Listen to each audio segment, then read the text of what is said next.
Welcome to Living by the Mantras. I'm your host, Colleen Souza, along with our co-host, Brian Souza. It's great to be here. Yes. And today we are starting a new series from my book, Living by the Mantras, Common Sense Wisdom for an Extraordinary Life. Mantras being those quick words and phrases that we put into our lives to remind us consistently of what's important.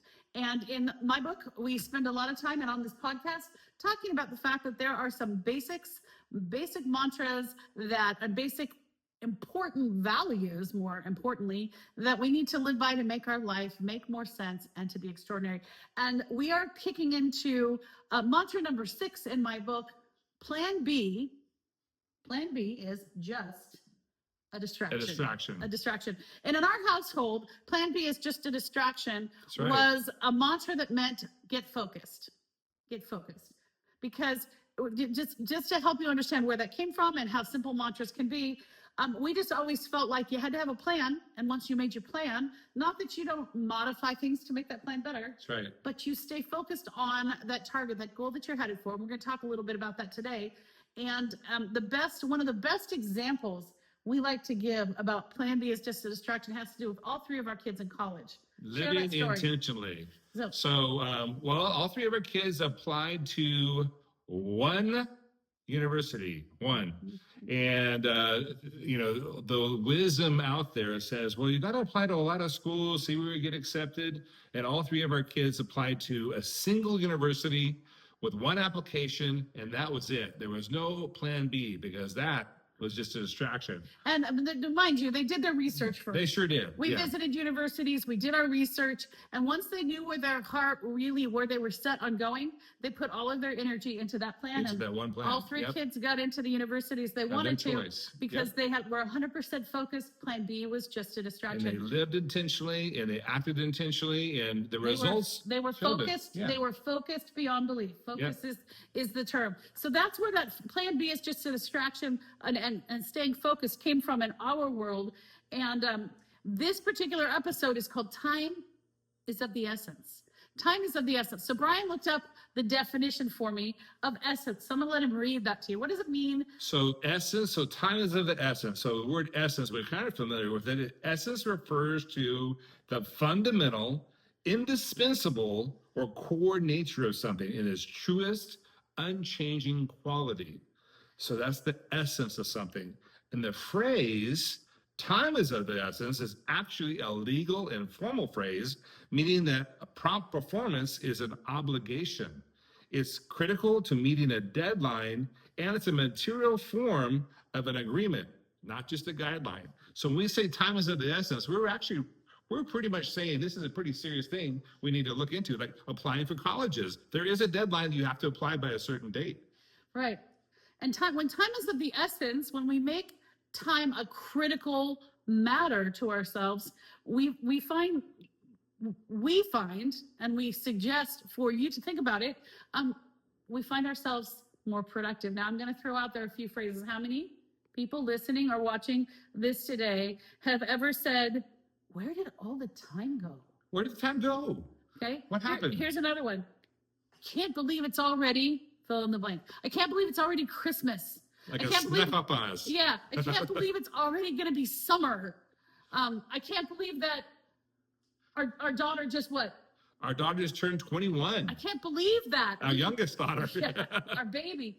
When you're saying a phrase like, I can't believe that, and you pick a thing on the calendar, Christmas, spring, your daughter's 21st birthday, what you're saying is, I can't believe where time has moved or gone. I can't believe we've been together for 40 years. Oh, I can't. No, I'm sorry.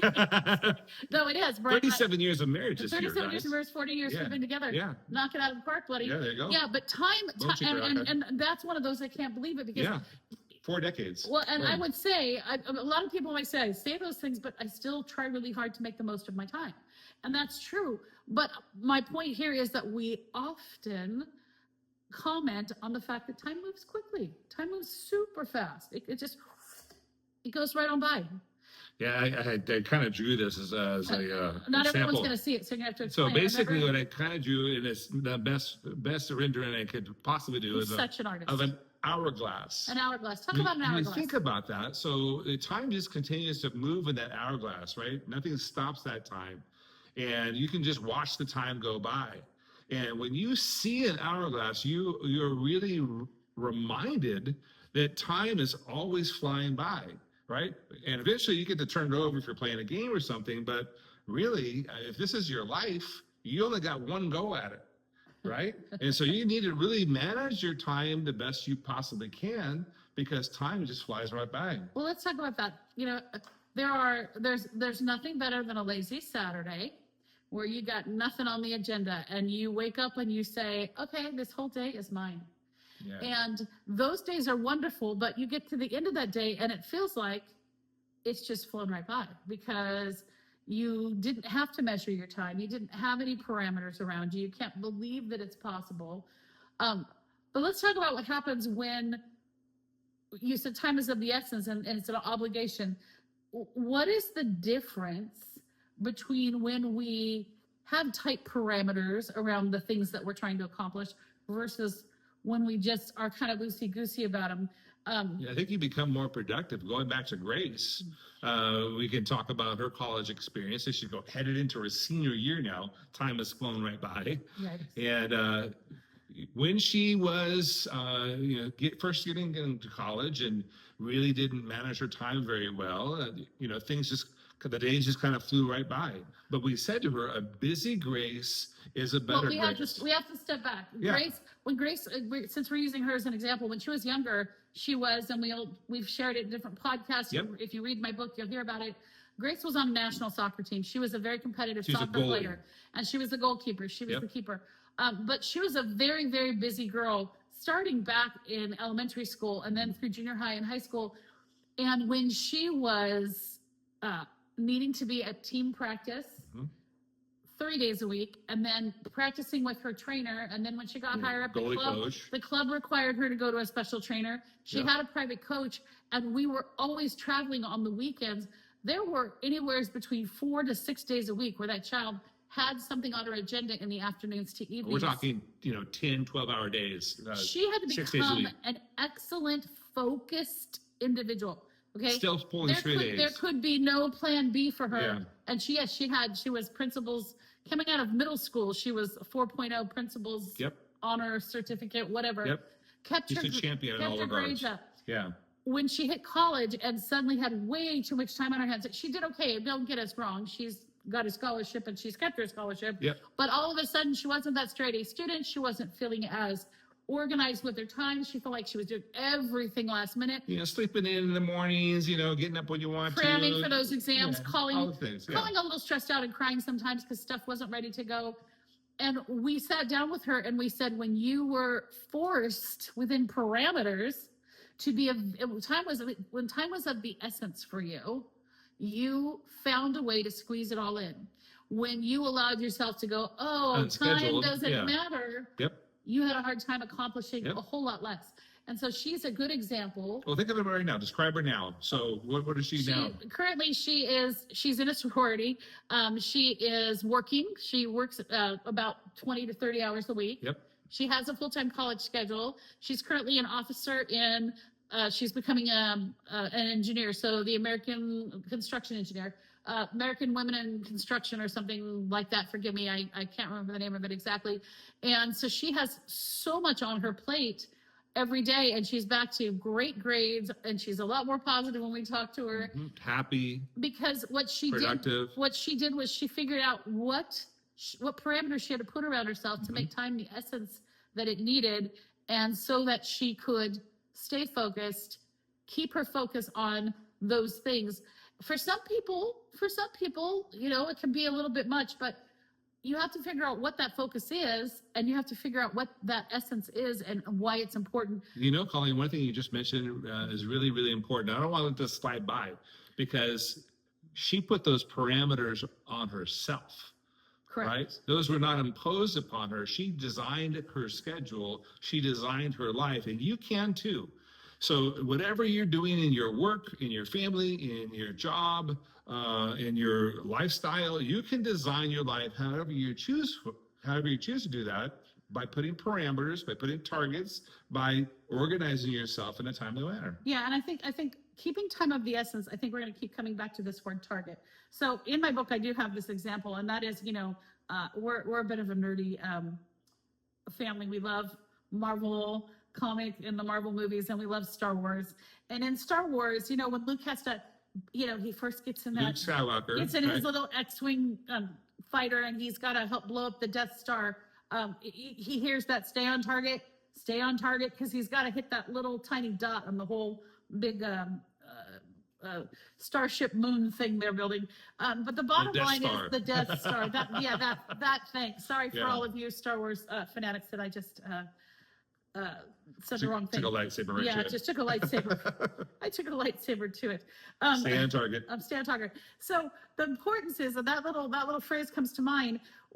One of the things that helps is we have to remember to stay focused. We have to remember what our targets are. Yeah. And when we don't have a target, if you don't have a target, or if you don't feel those parameters around you, you can waste time. And I am the queen of it. I'm going to be the first to say to anyone that's listening that if I don't wake up each day, for me, I'm much like my daughter. If I have very, very set and important parameters that I have to live within, I will get things done. We were putting our home on the market, and we had so much to do to get the house ready. Because, like we tell people all the time, the way you live in a house and the way you sell a house are two different things. And we have a beautiful home, and we're not slobs or anything, but there was a lot that needed to be done to make it kind of that picture ready for folks. I was at my best in those weeks because I had something I needed to do every day by a certain point. Time was of the essence. I knew what day we decided we were putting our home on the market. I knew what needed to be done, as well as all the work that I had to get done that surrounded that. We got past that, and I find myself going, oh, I can breathe a little easier. Now, mind you, I have other very important targets to hit, other very important things to be focused on. But I find myself, without deciding or putting those time parameters on myself, sometimes going, oh, but I love to play bubble shooter. Oh, but I love to listen to that book, because I do a lot of listening to books. Oh, but I really just want to sit and have a conversation. Not that any of those things in and of themselves are bad, but at the end of the day, I will say that famous phrase, I can't believe it's already 7 o'clock. What did I get done today? Where did the time go? This day's already over. And then I have that frustration that I didn't stay focused and I didn't get done what I needed to get done. So we can all think of times where we haven't stayed on target. Mm-hmm. And do you have an example of a time? Well, so we were talking about as goals and living intentionally, right? So if you don't have a goal or something you're shooting at, I enjoy going to the range a lot. So whether I'm bringing one of my rifles or one of my handguns, I have to have a target to shoot at, right? And the same thing applies to life. If you don't have a target to shoot at or a goal to shoot for, you're really never going to hit your target. You're going to miss every single time. So at the end of the day, and especially as we get close to retiring here and we go to our next chapter, what goals, what targets are we going to be shooting for? How are we going to be living our life? A lot of people don't live intentionally, and they just kind of go day by day. They don't stay focused. They don't stay focused. They don't have a target. They don't have a goal they're shooting for. And so at the end of the day, without that goal, without that target, you'll never get anywhere. And yes, the weeks will go by, the months will go by, the years will go by, and where did the time go? Well, I kind of think of I'm going back because I have a bachelor's degree. Brian has a bachelor's degree. We both have master's degrees. So we went through the whole college gamut. Yep. And I still like each other. Yeah, that too. But the bottom line is, if we didn't, how many people that are listening to this, even if you never went to college and you're listening to this, but you went through high school, you had the project that was due. And you knew you had to get it done, or you were going to. The project was given to you like you had a 3 or 4 week time frame. You might have had weeks to do it, but you had this project that was due, this project that had to get done. And when the time constraints became tighter and tighter and tighter, even if it meant, I will never forget, we were in our senior year at getting our bachelor's degree. We got married during our senior year of college. We finally decided. We were trying to see each other all the time anyways. Let's just get, my mom actually was the one that said, just marry him so you'll see him all the time. And so we both worked to put ourselves through college. But I will never forget one of our last semesters of college. It was finals week and we had papers due. And this is back in the day where, as a couple, we had one big old PC computer that we had to share. And we were pushing to get every project and everything done. and we'd play tag team. And he'd sleep for a couple hours, and I'd work on the computer, and then I'd go in and wake him up and say, "Okay, I got to take a break. It's your turn." And he'd go work on the computer. To print out that 20-page paper, that dot matrix.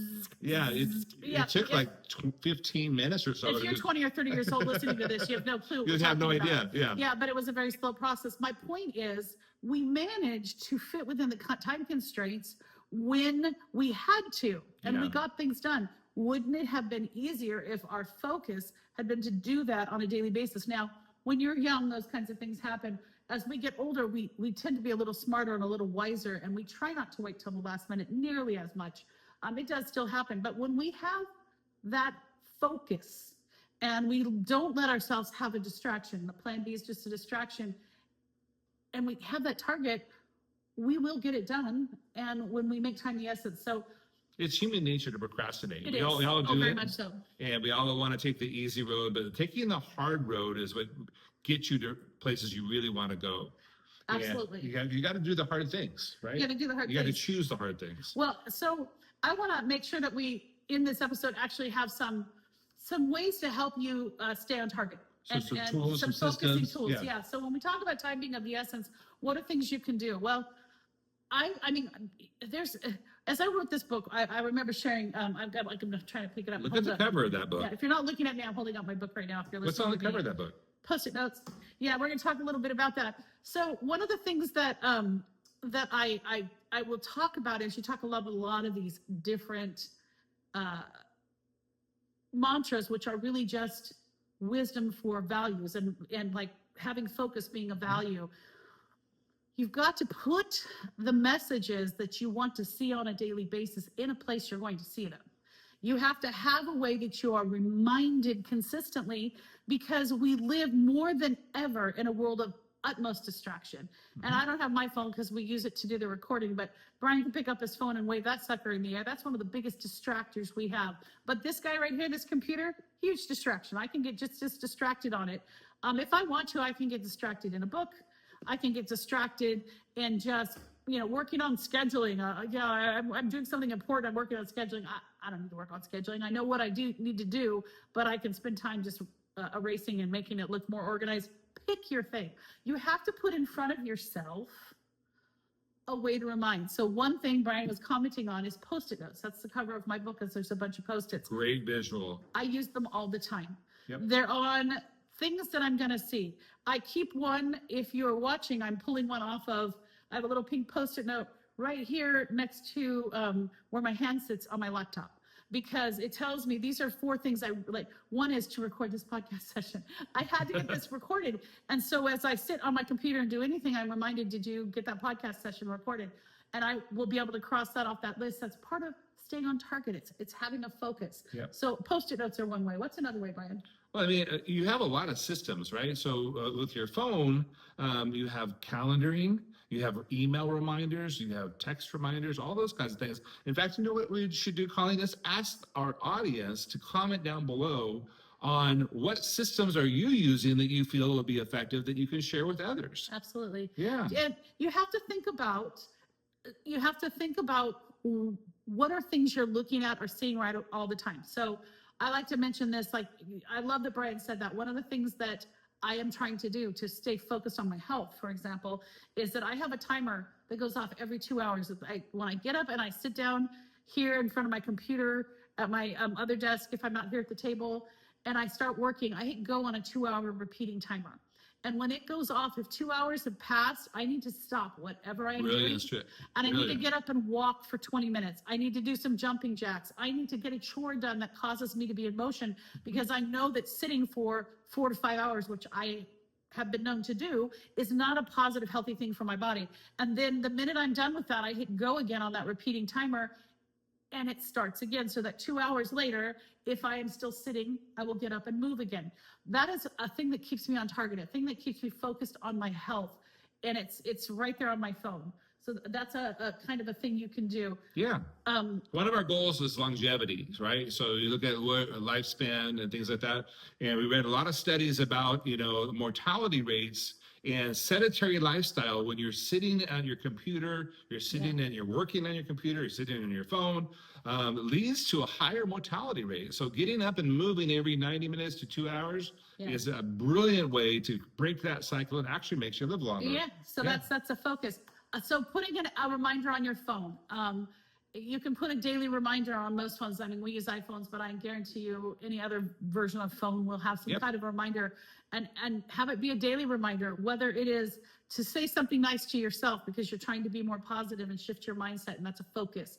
Whether it's to make a phone call to one of your clients every day, and at a certain time, that's a good time to call, so you have a reminder come up. Write a personal note. Well, so your phone is my point. Your phone is a great place, whatever it is you need to do. Another one is if you're, for example, in your car all the time. Okay, you're in your car, and I used to be in my car all the time. So we own a real estate company, and I would show homes to buyers. And I could drive 100 miles in a day sometimes. Plus, there were the years where Grace was in soccer and I was driving her. So I was constantly in my car. So I had both a notepad and Post-it notes there. And I even had a dry erase marker in my car because sometimes, depending on how important it was, I would write something on my rearview mirror. But a lot of times it would just be to have a note. Like I would sit there and take a deep breath when I had a moment and say, what is it I'm trying to focus on that I won't forget to do while I'm running around? And if it's not your car you're in, if you're in an office, find a place to put it. If you're trying to get a team focused at work, in the break room, put something up that reminds them every single time what they need to do. I can tell you this. Stand target. So another thing that we all do is we make New Year's resolutions, right? We're going to say, do these goals in this year. And that's a long ways away because it's 12 months away, right? And so you write it down. So if you haven't done so, pick up those goals every 3 months or so and look at them again. And here's another idea that is a very old school idea. We actually did this years ago and really haven't implemented this. We should probably try it, which is mailing a letter to yourself. And you can choose to, write a letter, seal it up, and then keep it sealed until a certain date. You can give it to somebody and say, mail this to me on this date, right? And what that does is it helps you be reminded of your goals, of your targets, of your focus, and why you're doing what you're doing, whether you're trying to become a better family person, a better worker, a better owner of a company, a better husband or wife, whatever it might be. You can revisit those goals by having them sent to you in the form of an actual written envelope. That's a really good one. Very old school, but it works. Here's one more too, and that is it goes along, like I said, there's a lot of repeated themes in all of the different mantras, but one has to do with phone a friend. And I think of it because earlier today, not long before we started recording this podcast, our now 21-year-old, our youngest, she and her friends, all of her little gaggle of girlfriends, they all turned 21 within weeks of each other here. So they all took a little weekend away, pitched in with each other, and they're kind of having a fun weekend. And my daughter called me, FaceTimed me to let me know they'd arrived. They drove about 4 hours from ASU to San Diego. And it was funny because I could hear all the girls talking to their moms in the background. So I had to give my daughter a hard time. Oh, so everybody else is. You remembered you had a mom. Because I was giving her a hard time because I had visited her recently and I had left my curling iron in her bathroom.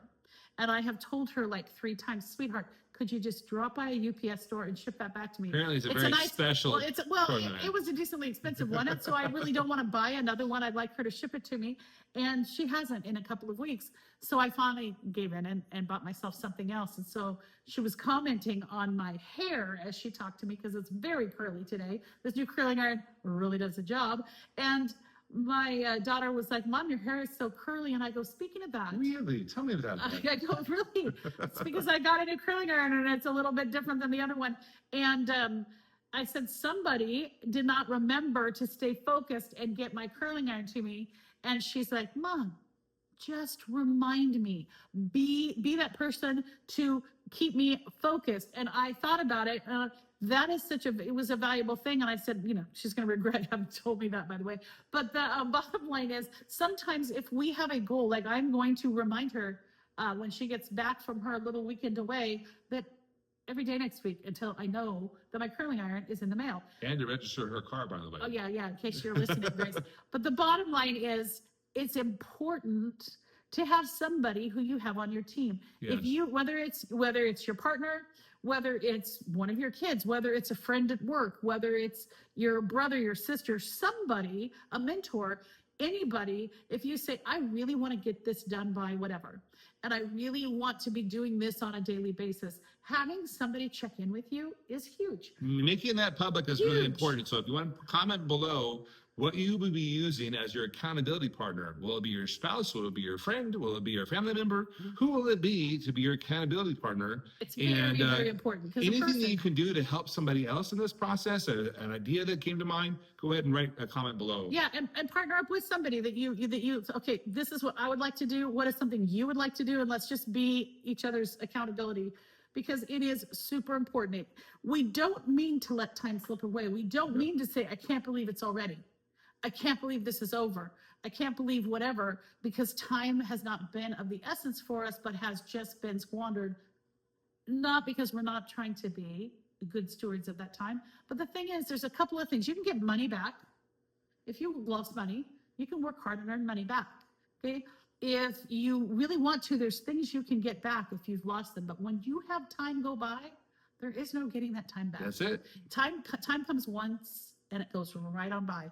So as we talk about Plan B being just a distraction in this new series, remember that the time has such value, and we have Truly to does. savor It's your most valuable commodity. Save every moment of it. Yep. So if you have enjoyed listening to us talk about time is of the essence and staying on target, we encourage you to like and subscribe, Share with a friend. this with a friend. Yeah. Let people know about it. You can go out to livingbythemantras.com and you can find out about the book and what's going on there. And we just really appreciate you joining us. And you have a course coming up. I have courses coming out. There's a whole bunch you're going to be seeing in the next probably month as we transition from. If you're interested in the course, as a way to reach out to Colleen on the there's- website there. Absolutely, Yep. absolutely. And we hope that you have a great week being focused on time. Until next time. Have a good one. Bye.